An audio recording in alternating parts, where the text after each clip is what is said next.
Ever wish you could bring fully rigged 3D characters into After Effects? Well, hold on to your tail feathers because that dream is now a reality. And in this video, I'm gonna show you how you can harness After Effects' enhanced 3D capabilities. We're gonna be adding some pizzazz, as clients love to say, to your animations by incorporating dynamic 3D characters. Let's dive in.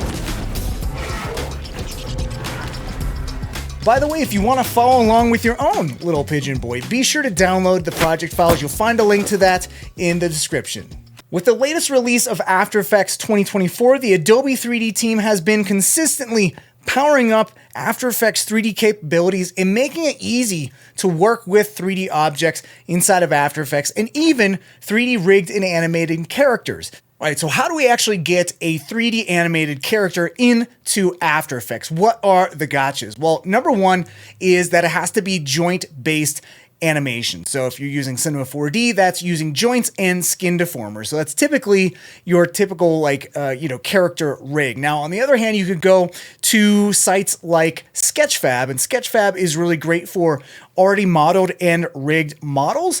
And so if you go to Sketchfab and go to downloaded and animated, sometimes these characters have multiple animations baked into them, and you can actually choose between which animation you want to use inside of After Effects, which is really cool. But if you do downloadable and animated, we can go and see what we got here. We got this little, squatty little, cute little pigeon. And the important thing to know about After Effects is it supports GLB and GLTF file format. So that's what you're going to be looking for. You can see in this particular file, it has that included 3D format. So you can go and download something like that. There's plenty of little models here, or you can go and rig up your own character. Now, Mixamo, for the love of Andrew Kramer, can this get updated? Is anyone from Adobe watching this? Can you please, we love Mixamo, please update it. It's so useful even now. It hasn't been updated in a very, very long time. But I have this little 3D pigeon that I made using ZBrush and Substance Painter, made the textures in that. And what you want to do is you just basically apply the type of animation that you want. So I just searched for gesture, and I just kind of wanted a little gesture towards something, like a logo or something like that. And so here we got a little arm gesture, and you can see that is going to apply it to my little pigeon model. And you can adjust the character arm space. So if you have thicker arms, you can kind of move the arms a little bit away from the body, so there's no longer any intersections. And then the overdrive is basically the speed. So if you want to slow that animation down, you can go and do something like that. Now, what you're going to do is you're just going to download, and once you export out your FBX file out of Mixamo, you can bring that into Cinema4D, Blender, whatever it is, and then do some weight painting and then get it out as a GLB or GLTF, because that is the file format that After Effects uses. So I just wanted to point one thing out in Blender, and that is that you can layer up multiple NLA tracks, so you can have more than just the one. The one thing I will point out is that if you do have multiple tracks, or you just want to name the tracks so you can easily reference them in After Effects, because you could choose between multiple tracks, all you got to do is just double click on this Anim 0, and we can just name this pigeon gesture. And so this is the name that it will show up in After Effects, and you can just find that once you twirl down all these little menus here. And then to export, it's just File, Export, GLTF, and then all of these settings, the default settings, are good to go, and then you can just export, and that's it. Now, if you're using Cinema4D, you do the very same thing, just bring it into Cinema. And basically what you can see is I did some weight painting, stuff like that.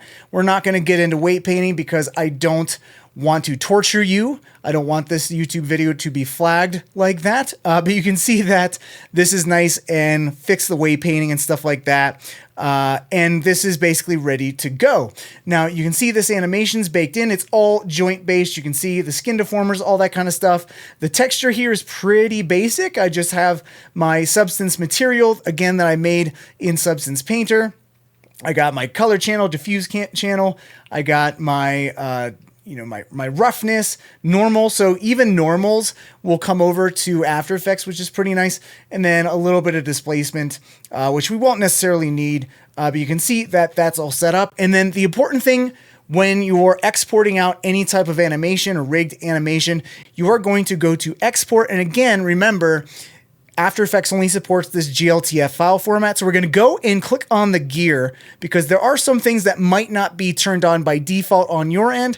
And number one is that you will choose GLB. I've done a lot of testing, and sometimes After Effects can be kind of finicky, and sometimes GLB will work, sometimes GLTF will work, sometimes I'll export out the same thing and not make any changes, and After Effects just is in a bad mood that day and won't accept it. So that being said, try some things and test some things, but the big important thing is that you are going to make sure that all of these animation properties are checked on. You're going to want the transform, the morph, skin, and bake animation.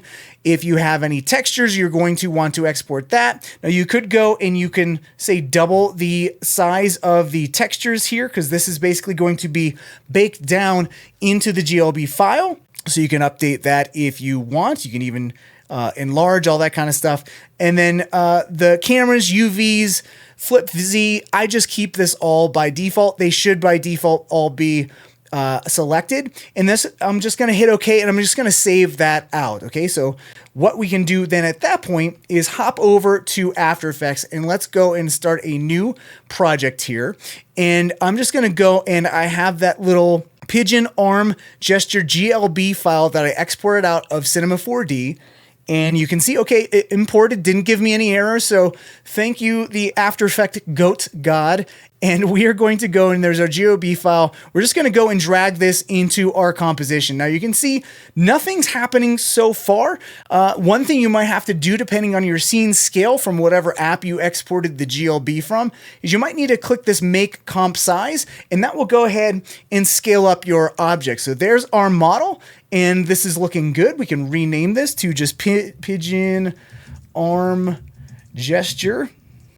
What type of gesture is it? Don't worry, it's nothing bad. But you can see that nothing's actually happening. If I scrub through the timeline, nothing's happening. So let's actually do one thing. I'm just going to cover some handy shortcut keys for navigating in 3D space inside of After Effects. Number one, you have these little navigation. So you got your orbit, pan, and dolly, and you can kind of toggle through those three options by hitting C. So you can see as I'm hitting C, that icon there is changing. So I can hit C to go to zoom and just kind of dolly in like so, and then hit C again in orbit. Or if you didn't want to do things that way, you can use the Alt or Option commands, which is Alt or Option click and drag, and that's orbit.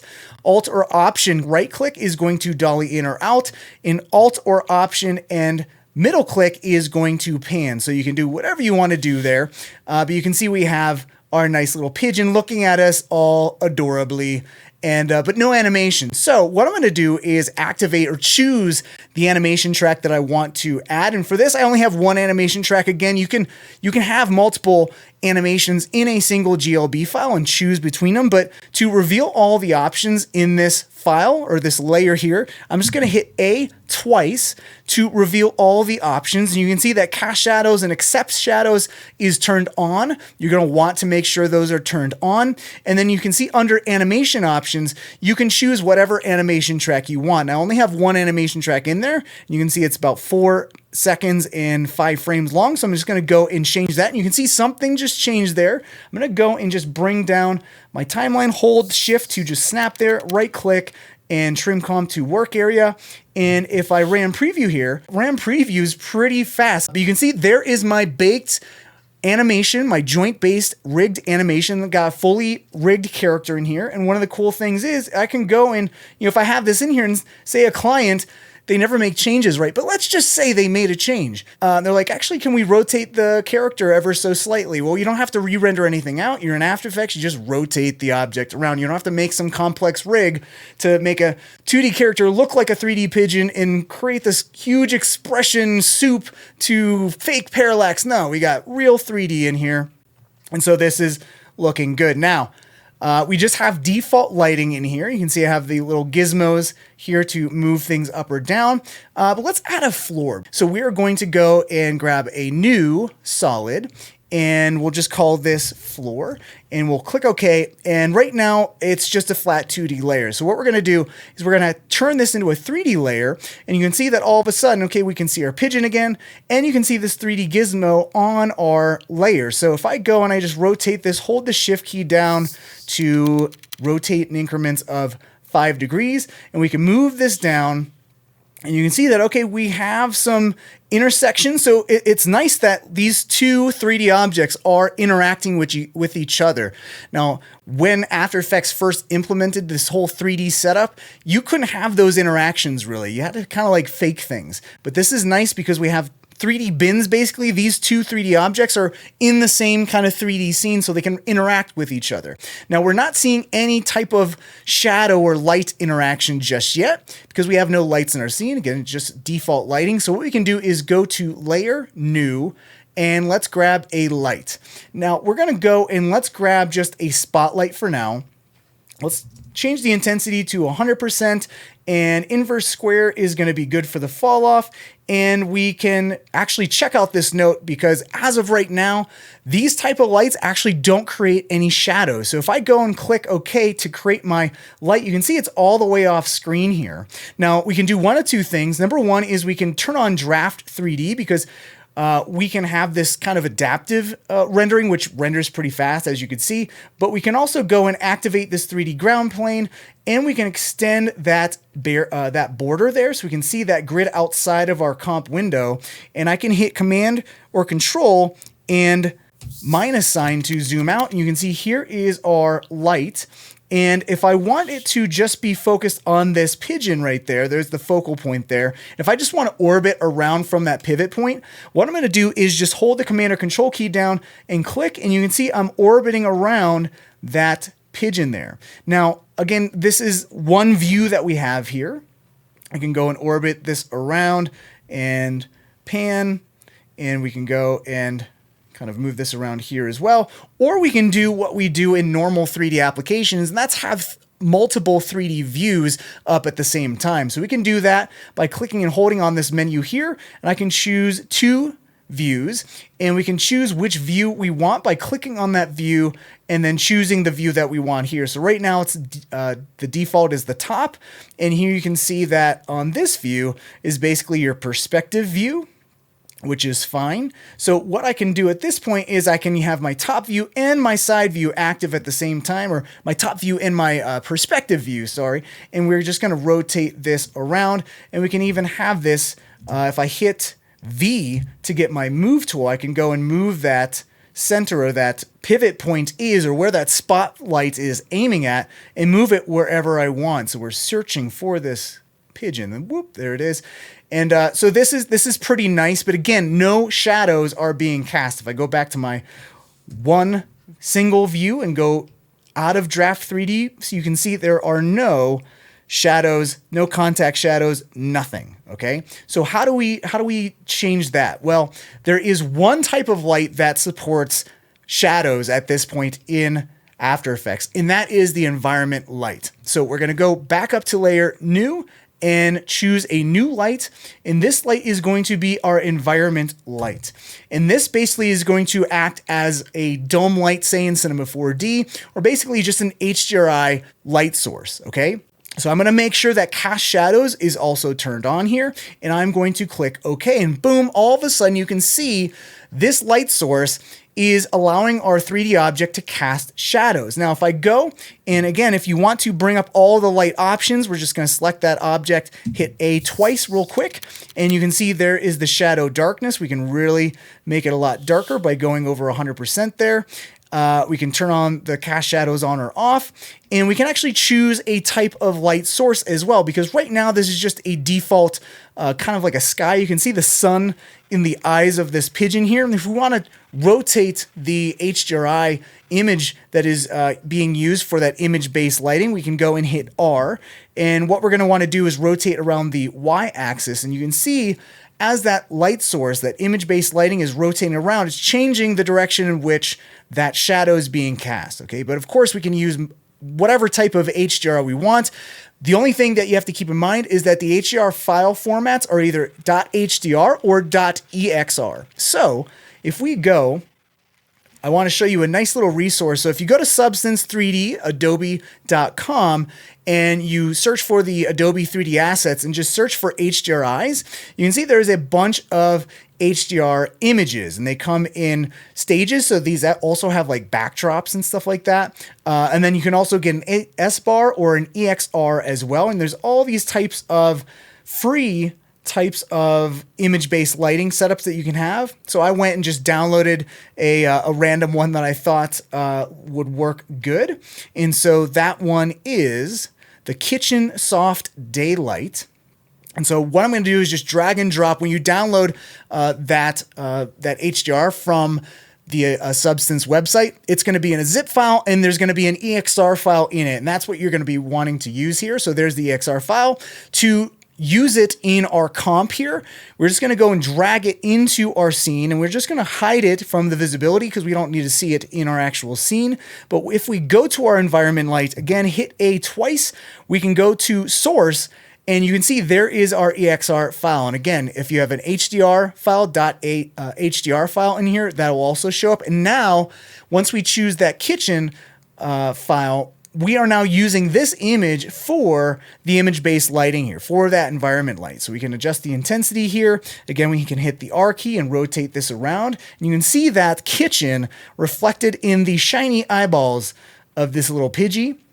And so you can see, okay, this is looking really nice. Now, what if we wanted to have, instead of just a flat floor, you know, we could duplicate the floor and have a wall behind there. But what if we wanted a seamless, just like backdrop, like a little cyc wall? Well, unfortunately at this point, what you can't do is like bend an object. So here I have the floor. If I hit A twice, you can see all the geometry options, and this will have the different types of 3D settings. So like your material settings, and it also has this interesting kind of curvature option here. And if I go and let's hit S for scale and just scale this down, you can see we have this nice little curve going on. If I hit A twice again, I can up this curvature and up the segments, and we got this nice kind of curve there, but this, you can't really control this. It isn't like a bend deformer or a bend modifier or anything like that.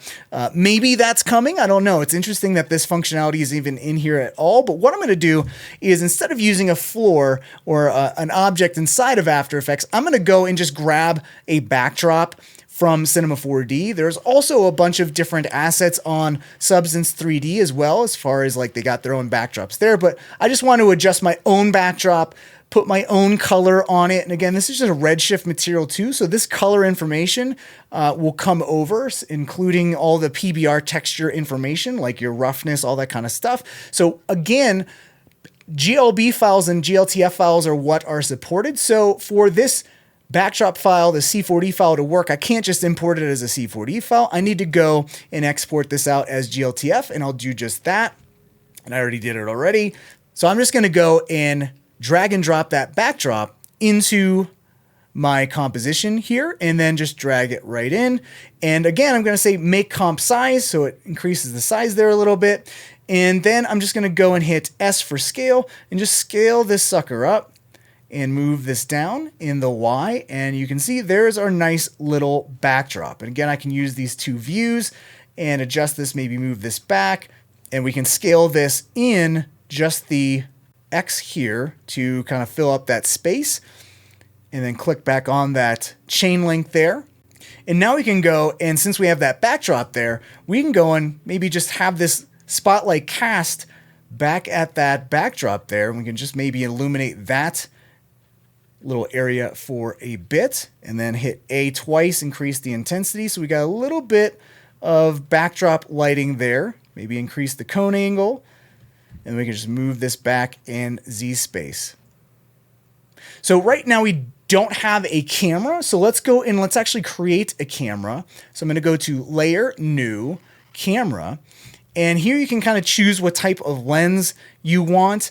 But I'm just going to go and click OK, and you can see that's right there in my scene. If we want to look through that camera, we can go to the view setting over here and look through camera 1.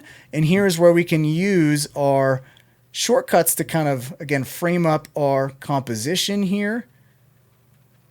And again, this is working pretty nicely on my system, but I want to be sensitive to those of you who might be moving around and it might be sluggish. Now, what After Effects is using is this new advanced 3D renderer. I'm told it's kind of similar to what the Substance real-time renderers are using. So that's a very interesting fact.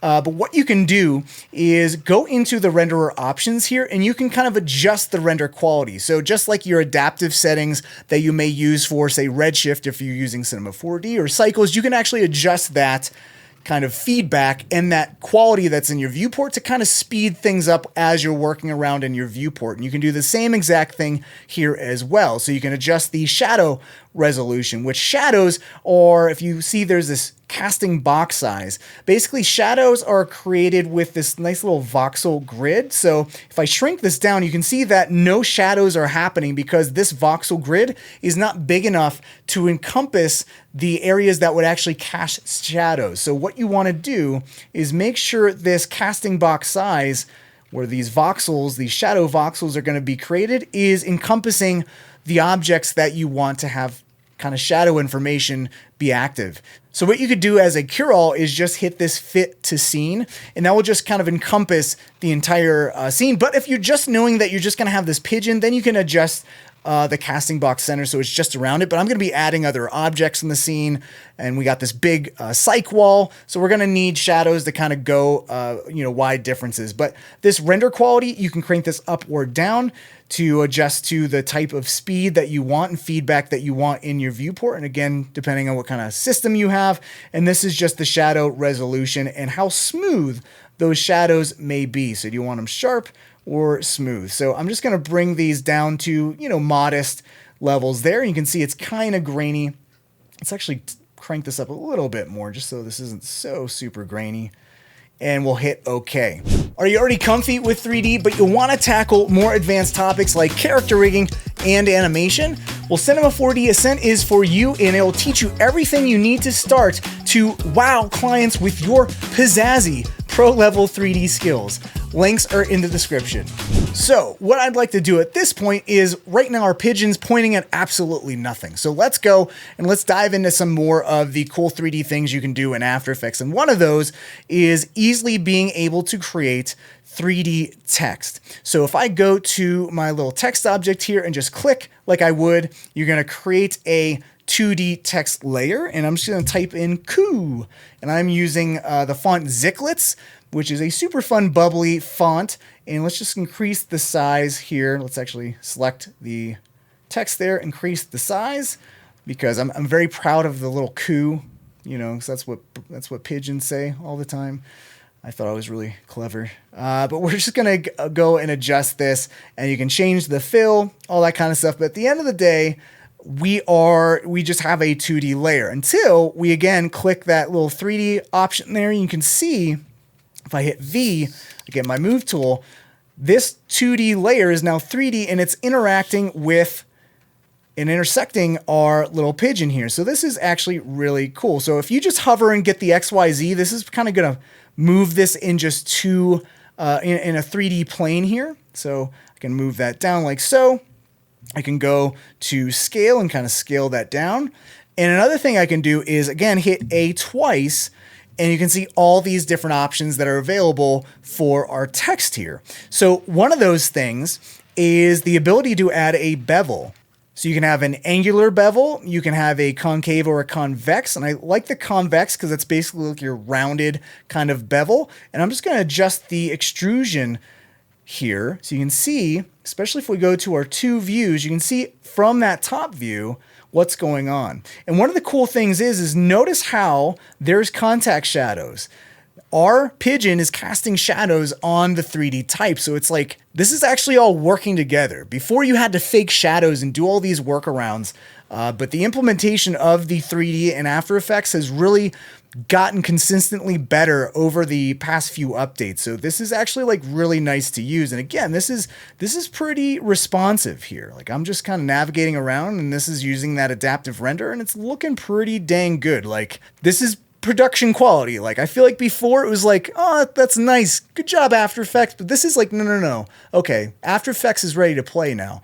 And so you can see the shadows, all that kind of stuff. Now, if you're not seeing the shadows, again, you're gonna want to probably check your casting box size, because if this isn't big enough, you might see kind of clipping happening. So again, you wanna fit the scene, and then we can go and even adjust where our light is. Again, if we hold the control key down, we can kind of orbit around where objects is, so we can have like a nice little like backdrop light there. And let's increase the bevel depth there, so make that a little bit nicer. And so let's go to our one view, and let's just kind of rotate this around, and maybe hit S and scale this down as well, and move this to the side here. And what we can do is, again, change the material settings. So that's clicking A twice again, and we can adjust the ambient lighting there. If we want this to be a little more shiny, you can see how the HDR, that environment light, is being reflected onto our text there. And we're just gonna turn the metal down. We don't want the metallic properties, but we do want the specular, and this is basically like how diffuse or how rough that reflection is. So you can see that going on right there. And we'll keep the metalness up just a little bit. Brings back some of that color, and this is looking good. Now, another thing I like to do as well, especially with cartoony stuff, let's get a little bit more of an ambient light in here. So I'm going to create another light, and this will be an ambient light. Again, this does not cast shadows. The only shadow casting light is that environment light. You can see that this just kind of washes everything out, but it also flattens everything, gives it a little bit more of a stylized look. So let's bring this down to say like 40. And that, I would say that's looking pretty good. Now, let's go and let's just duplicate this layer here. And again, this is all interacting here. We're intersecting pieces of geometry. So this is really nice. And you can see that though our text is kind of intersecting the back wall there. So again, you're going to want to probably, work with, maybe even draft 3D so you can see outside your view here, and maybe even get out of your active camera and go to your default camera. And this is kind of like your perspective view where you can see your camera right there.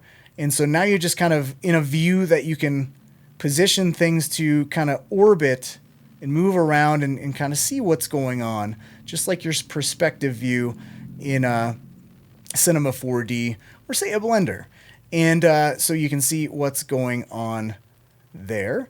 So I think everything's kind of positioned kind of nice here, except for that intersection. So sometimes you can't really select the objects in the scene. So that's where you have to just go into your comp and just grab the object there. But let's go and hop back into our camera view there, and we can just move the pigeon over here. And let's turn off the draft 3D to see what this is going to look like when we actually render it. Now, one thing you might be thinking is like, okay, what if I want to do like, comping and adjusting, say, curves and stuff like that? Well, it's pretty easy to just adjust the curves of everything, because at that point, you can just go and get a new adjustment layer here, and we'll just grab the curves adjustment, and you can see how that's going to affect your 3D. Now, the one thing is that you can't easily just go and say, hey, I just want to color correct the pigeon. You might think, okay, well, let's just go and move this down in the layer stack. And you can see what that's doing is anytime you break up these 3D bins, so any 3D objects that are all in a row, and you can kind of see that little highlight around these 3D objects, the moment you separate them and place a 2D layer or an adjustment layer in between them, it's almost like those two 3D objects are creating their own separate scenes. So the pigeon and the backdrop are in its own 3D scene, but then the letters are its own scene too. So if I move this down below, you can see how these basically are acting like two separate 3D scenes that are composited on top of each other in a 2D manner. And you can see that that contact shadow, the shading, is not really coming from, actually, I guess it is, because we're not breaking things up because they're still connected. But watch what happens if I disconnect and put that adjustment layer in between those two objects, you can see that everything just kind of gets all wonky because I broke up the 3D scenes with this adjustment layer. So long story short, that's not going to work. There is a nice little workaround, and hopefully you won't have to do this workaround much longer because it is a few steps. And one of them is just to go and create a new solid. And this is just going to be the pigeon color correct. And what we're going to do is just get our calculations effect, throw it on. And basically what we're going to do is say, okay, let's grab that pigeon 3D character and we're going to just increase the second layer opacity here. So there's our pigeon again. And then we're going to say blending mode copy. And you're going to see that's going to copy our object back into the scene. And basically what this is doing is this object now is a 2D representation of the 3D object. And what that means effectively is we can go and do a hue adjustment on this, and we can just do a color correction on just that object. So maybe we want a little bit of a blue kind of hue, or maybe desaturate or saturate it up. And we can do exactly that and isolate just our pigeon. And you can see that everything's kind of still intact. And actually, this character is kind of pointing back, and it's intersecting. Yep, it's intersecting the type. So let's just move the pigeon forward ever so slightly, and maybe rotate ever so slightly too. So this is all animated, but if you were just rendering stills or something like that, like you could easily just bring in a 3D character, position it around, and render out whatever views that you want, which is super nice. Now, as far as we are doing all of our comping here and all that good stuff, one of the things I like to do is we can get like a lumetri here. So let's get a lumetri, or we can get our red giant looks or anything like that.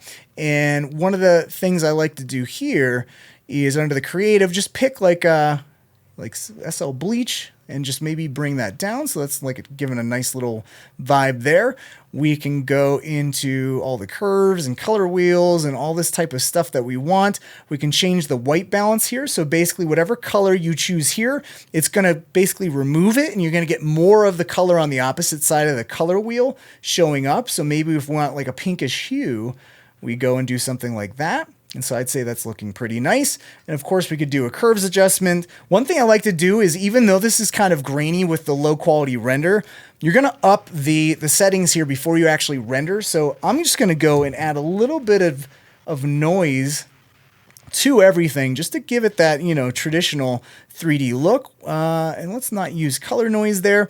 And so I think like a value of just 3% looks good. Now you won't really see it here, but when you go to render, you will. Now, as far as motion blur, depth of field, those kind of 3D effects, those render effects aren't supported at this point, but there is a workaround for doing something like motion blur, and that's just CC force motion blur. Say that 5 times fast, and that is going to go and add some motion blur to your scene, and you can see a little bit of it right there, and you can kind of adjust the samples, all that good stuff. What I recommend you do is just turn that off, because it does kind of slow everything down quite a bit. And so once everything is good and you're happy with it, you just go and render it. But of course, you want to go into your render options and probably crank up some of these things just so we got a nicer quality render. And if I hit Command and Control M, we can go and just render this out. So we'll do this as test, and we'll go and render, because I'm sure you're wondering, like, how fast does this actually render? In the past, After Effects really hasn't had a good reputation for using 3D at all, because yeah, you might be able to mess with it in the viewport, but once you go to render it, it kind of slows to a crawl. And you can see that while I'm recording a video here, recording this tutorial, so I do have some software going, this is actually rendering pretty fast. I do have the motion blur off, so if I turn that back on, it would be going a little bit slower, but this isn't, this is a 4-second animation. This is going to get done, in about a little bit over a minute. Now something in, say, Cinema4D, you might have a 4-second animation. Probably it might, render a little bit slower.